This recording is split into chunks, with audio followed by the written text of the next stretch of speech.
Sebenarnya ini video lama yang gue remake ulang. Video ini awalnya diupload pada bulan Agustus kemarin, memperingati kemerdekaan Indonesia. Dan setelah diupload, jangka beberapa minggu video ini kena blokir dengan alasan konten menyalahi kebijakan. Apa karena isinya membahas perlawanan rakyat yang ditindas semena-mena ya?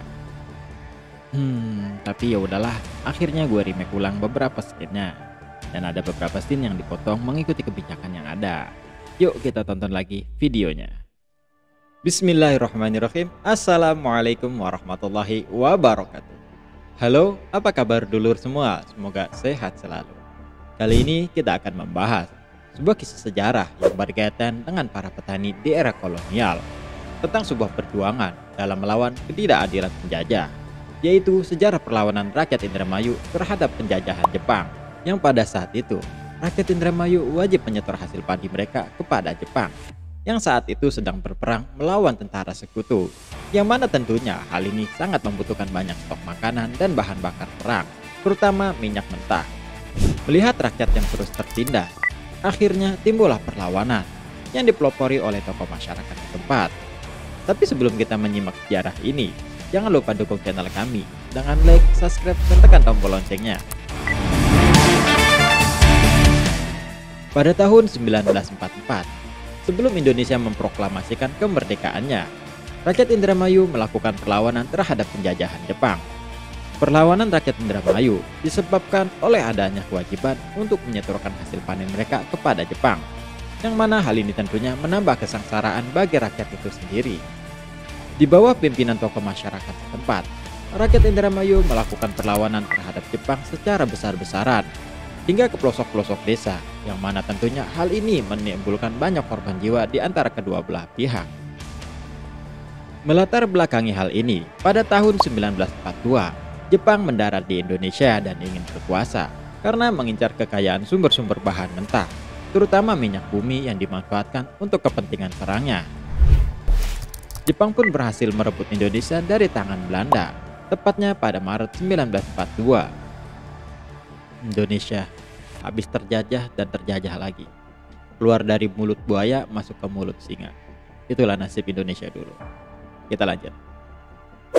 Dikutip dari Sejarah Indonesia Jilid 6 tahun 1984 karya Marwati Junet Puspanegoro dan Nugroho Noto Susanto. Awal masuk Jepang ke Indonesia. Pemerintah kolonial Belanda melalui Gubernur Jenderal Karl van Starkenburg Stadthofer menyatakan perang terhadap Jepang. Belanda menantang Jepang untuk berperang. Dan tentunya Jepang merespon tindakan hal tersebut. Jepang merespon tantangan tersebut dengan mengirimkan pasukannya ke wilayah Tarakan di Kalimantan Timur, tepatnya pada 11 Januari 1942. Dan keesokan harinya, wilayah Tarakan Timur berhasil diduduki Jepang, yang segera merembet ke wilayah-wilayah Indonesia lainnya, termasuk Maluku di kawasan timur. Belanda nantangin Jepang. Jepang langsung respon dengan rebut kekuasaan Belanda. Hal ini berkaitan dengan kekuatan Jepang pada Perang Dunia Kedua yang menjadi salah satu macan Asia. Kita lanjut. Kronologi Jepang masuk ke Indonesia. Keberhasilan Jepang menduduki Tarakan diikuti dengan dikuasainya beberapa pulau di Indonesia, dengan didudukinya wilayah-wilayah lain seperti Balikpapan dan Pontianak yang berhasil dikuasai Jepang pada tanggal 24 Januari 1942 dan 29 Januari 1942. Berikutnya berturut-turut pada tanggal 3 Februari 1942 dan 10 Februari 1942. Jepang bergilir menguasai pulau-pulau Indonesia. Jepang yang biasa dianggap remeh, kali ini akan membuktikan kekuatannya. Giliran Samarinda dan Banjarmasin yang direbut Jepang dari Belanda setelah menguasai Kalimantan dan Maluku. Pasukan Dai Nippon melanjutkan ekspansinya ke wilayah Sumatera. Pada tanggal 14 Februari 1942, Jepang mengerahkan pasukan penerjun payung untuk menduduki Sumatera. Dan 2 hari kemudian, tepatnya tanggal 16 Februari 1942, Palembang dan sekitarnya berhasil dikuasai oleh Jepang.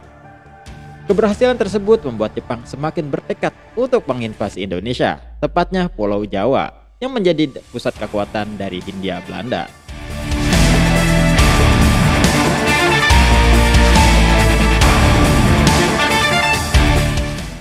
Setelah itu, Jepang melanjutkan ekspansinya dengan menduduki wilayah Teluk Banten di Jawa Barat dan Keranggan di Jawa Tengah pada awal Maret 1942. Dan akhirnya Batavia atau kita menyebutnya Jakarta, yang menjadi pusat pemerintahan kolonial Hindia Belanda, berhasil direbut pada 5 Maret 1942. Menyusul kemudian Bandung yang diambil alih 2 hari berselang. Belanda yang semakin terdesak terpaksa menyetujui untuk diadakannya perundingan dengan Jepang pada tanggal 8 Maret 1942, tepatnya di Kalijati dekat Subang, Jawa Barat. Kedua belah pihak bertemu. Dalam perundingan yang dikenal dengan Perjanjian Kalijati itu, diputuskan bahwa Belanda menyerah kepada Jepang tanpa syarat. Nyaho eta Belanda kena Jepang. Hal ini membuat tentara Jepang sudah semakin leluasa dalam menginvasi tanah Jawa, termasuk daerah Indramayu tidak luput dari perhatian mereka. Tepatnya pada tanggal 3 Maret 1942, Jepang mendarat di pantai eretan Indramayu, tepatnya di kampung Sumur Sereh. Sumur Sereh itu eretan agak belok dikit ya. Mari kita lanjut. Pada saat itu, serdadu Jepang yang telah sampai di Indramayu kemudian membuat pengumuman ke desa-desa sekitar. Mereka menuntut penduduk setempat memberi hormat pada Kaisar Jepang, dan siapapun yang menolak maka akan dipukul dan disiksa, serta diteriaki Baka Yaro yang berarti bodoh.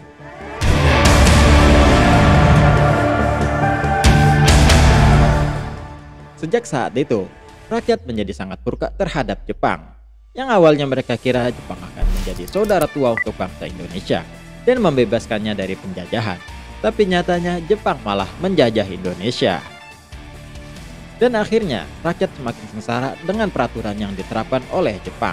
Kemarahan mereka memuncak saat penduduk Indramayu yang mayoritas bekerja sebagai buruh tani diwajibkan menyerahkan hasil panen mereka kepada Jepang. Peristiwa inilah yang melatar belakangi pemberontakan petani di Indramayu.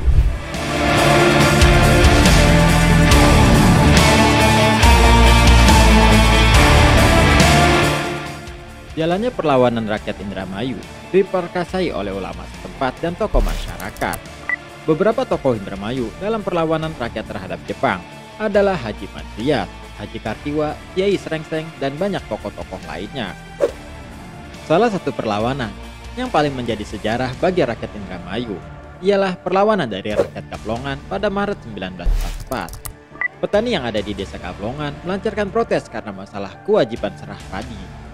Gerakan perlawanan rakyat Kaplongan dipicu oleh aksi perampasan hasil panen padi milik Haji Aksan oleh orang-orang suruhan camat yang bernama Majana Sastra, tapi Haji Aksan pun menolak. Sampai akhirnya sang camat pun mengadukannya kepada pemerintahan. Sang camat pun dengan meminta bantuan kepada polisi. Haji Aksan akhirnya ditangkap untuk dibawa ke balai desa. Dengan ditangkapnya Haji Aksan, rakyat menjadi marah dan akhirnya berbondong-bondong menyerbu balai desa. Jelas balik peristiwa tersebut, pada saat itu ketika panen baru saja dimulai, para petani di desa Kaplongan diberitahu oleh para pejabat desa bahwa telah dikeluarkan peraturan baru yang menyerukan petani harus menyerahkan semua padi mereka kecuali 2 gedeng per rumah tangga. 1 gedeng sekitar kira-kira 5 kg. 5 kg untuk 1 kepala rumah tangga. Makin gila gak penjajahan Jepang? Mari kita lanjut. Dengan adanya peraturan ini, para petani tidak diperbolehkan menyimpan lebih dari 10 kg padi. Tidak lama kemudian, tepatnya di hari Jumat pada bulan April, Camat Karangampel yang bernama Majana Sastra dan 2 orang agen polisi datang ke desa Kaplongan untuk menerapkan peraturan baru itu. Ketika mereka tiba, seluruh penduduk disuruh datang ke balai desa. Mula-mula sekretaris desa yang bernama Hasim berbicara dengan nama pemerintah. Ia menganjurkan agar semua warga menyerahkan seluruh persediaan padi yang mereka miliki kecuali 2 gedeng. Jadi pada saat itu, rakyat tidak boleh memiliki padi lebih dari 10 kg dan hanya diperbolehkan 5 kg per rumah tangga. Gila kan penjajahan Jepang? Mari kita lanjut. Tentunya sebagian petani menggerutu dan yang lainnya mulai berteriak tidak setuju. Tetapi pada saat itu tidak ada yang berani menolak secara terbuka. Penduduk Kaplongan disuruh menyita padi milik Haji Aksan dan membawanya ke balai desa. Kendati banyak warga yang ragu-ragu melaksanakan perintah itu, Namun sedikit demi sedikit padi milik Haji Ahsan mulai dibawa ke balai desa. Sampai ketika rakyat mulai bergotong royong membawa padi milik Haji Ahsan. Dan tugas itu belum selesai ketika ada waktunya untuk sembahyang Jumat di masjid. Mereka meminta agar camat mengizinkan mereka untuk beristirahat sebentar di masjid. Namun camat menolak dan bersikeras agar pekerjaan tetap dilaksanakan. Rakyat Keplongan yang rata-rata beragama Islam mulai tersinggung dengan peraturan yang diberlakukan camat tersebut, sehingga pada saat itulah terjadi pertengkaran yang panas antara petani dengan camat dan kepala desa. Para petani mulai mengambil batu dan melemparkannya ke arah pejabat. Sasaran kemarahan mereka yang utamanya adalah camat dan 2 orang agen polisi.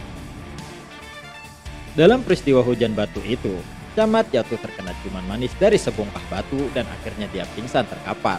Sedangkan kedua agen polisi ikut terbunuh dalam tragedi itu.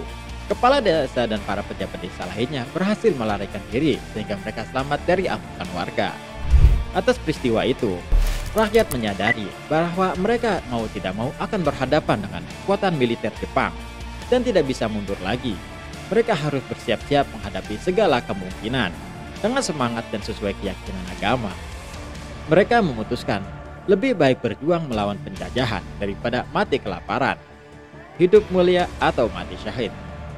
Hal ini membuktikan kekuatan terbesar bukan berada di dalam pemerintahan, tetapi kekuatan terbesar ialah keyakinan yang ada dalam masyarakat.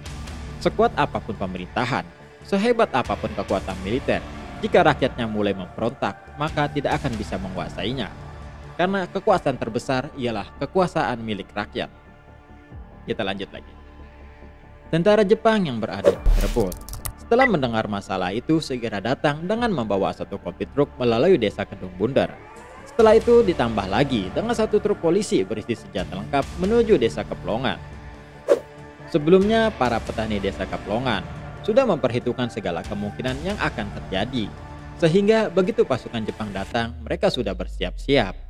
Para petani sudah mempersenjatai diri mereka dengan aneka senjata seperti bambu runcing, golok, tombak, dan keris.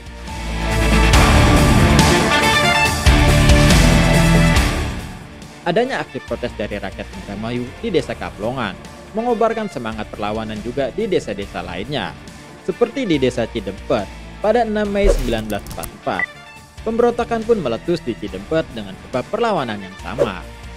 Dan ada pun tokoh-tokoh yang mempelopori protes sosial di desa Cidempet adalah Haji Mathias, Haji Dul Karim, Sura, Kartina, Liek, dan Tasyiah. Mereka lah yang memimpin ratusan hingga ribuan rakyat dari desa-desa sekitar Kecamatan Bener, Pindang, dan Losarang untuk melawan penjajahan Jepang. Akhirnya perlawanan rakyat Indramayu setelah pecah pertempuran di desa Cidempet yang merembet hingga ke daerah-daerah lainnya. Tidak lagi terlihat aparat pemerintahan Jepang baik sipil maupun militer datang ke sana. Pihak Jepang memilih untuk mengirimkan Haji Abdul Fakih untuk bernegosiasi dengan rakyat Indramayu. Namun Haji Abdul Fakih ternyata hanya bagian taktik Jepang untuk bisa menangkap para pemimpin di Indramayu, khususnya para tokoh-tokoh ulama dan tokoh masyarakat. Akibat strategi itu, banyak pemimpin yang berhasil ditangkap dan ditahan di sel tahanan pendopo Indramayu. Belum berhenti di situ, Jepang melanjutkan siasat mereka dengan menyebarkan pamflet ke daerah-daerah sekitar. Isi pamflet tersebut ialah menyerukan rakyat Indramayu diminta untuk menyerahkan diri ke pendopo dan tidak perlu khawatir karena semua akan dijaga dan dilindungi. Rakyat yang tidak curiga pun mulai berdatangan ke pendopo. Perlawanan dari rakyat Indramayu terhadap Jepang akhirnya berakhir karena banyaknya para kiai dan ulama desa yang ditangkap. Selain itu, peristiwa proklamasi kemerdekaan Indonesia membuat Jepang angkat kaki dari Indramayu. Dampak pemberontakan petani di Indramayu yang berakhir pada bentrok fisik membuat korban jiwa berjatuhan. Banyak tentara Jepang yang tewas dan begitu pula dengan para petani dan Indramayu, khususnya para ulama dan tokoh masyarakat yang disiksa dan bahkan dipenjara oleh Jepang.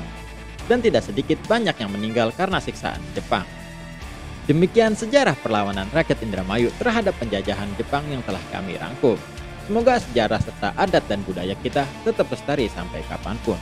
Dan untuk kita, sebagai generasi penerus harus terus melestarikannya. Jangan lupa share, like, dan subscribe channel kami agar terus memberikan informasi-informasi yang menarik. Wassalamualaikum warahmatullahi wabarakatuh. Salam kemerdekaan 77 tahun Indonesia Merdeka. Merdeka!